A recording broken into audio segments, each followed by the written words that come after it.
The third seat from the left, second row of the balcony. 3 employees, different years, different shifts, never compared notes, all described the exact same woman sitting in the exact same spot. Nestled inside one of America's oldest theme parks sits a building that has quietly terrified employees and guests for decades. Not the manufactured kind of fear that comes from animatronics and fog machines. Something else entirely. Something that keeps security guards from doing their rounds alone after midnight. The theater itself dates back to the early 20th century. Originally built as a grand performance venue, it was absorbed into the expanding park grounds when the land changed hands, and that transition, according to those who work there, is exactly when the strangeness began. Staff members have reported hearing applause from inside the locked building during off-season closures. Not faint, ambiguous sounds, full, unmistakable audience applause, with no one inside. Maintenance workers have refused assignments there at night, some submitting formal complaints that HR has quietly filed away and never addressed publicly.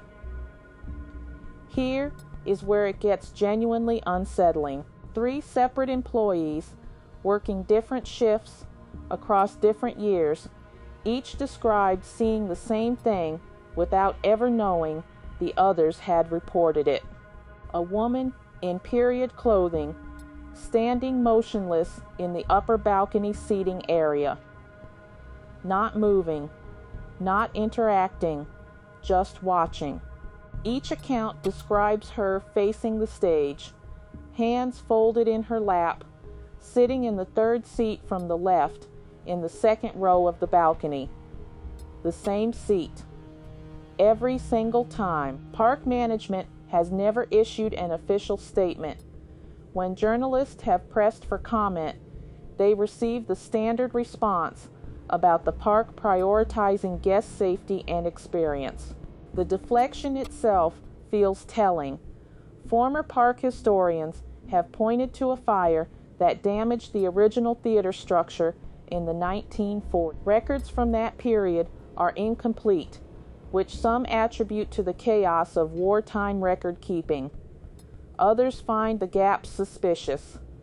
What is known is that the theater was rebuilt almost identically to its original design, a decision that architectural preservationists praised, but that park insiders quietly found unusual given the cost. Paranormal investigators who gained limited access reported electromagnetic field spikes concentrated specifically around that balcony section. Equipment malfunctioned repeatedly in ways that experienced researchers described as unlike anything they had documented elsewhere. One investigator's audio recording captured what sounds unmistakably like a single pair of hands clapping slowly, deliberately, long after the team had left the building.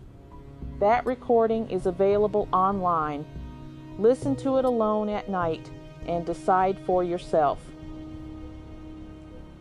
The psychology of places like this is fascinating. We understand intellectually that buildings cannot hold memory. Science offers no verified mechanism for it. And yet, the consistency of independent accounts, spanning generations of workers, defies easy dismissal. When strangers describe identical details without coordination, skepticism alone feels insufficient. Nobody has definitively explained what lives inside that theater. Park officials stay silent. Former employees speak only anonymously. The theater continues operating during peak seasons, hosting shows while something watches from that balcony seat. Next time you visit a theme park and walk past an old building, pay attention to how it makes you feel. Sometimes the most genuine horror is not designed for your entertainment. It was already there before you arrived.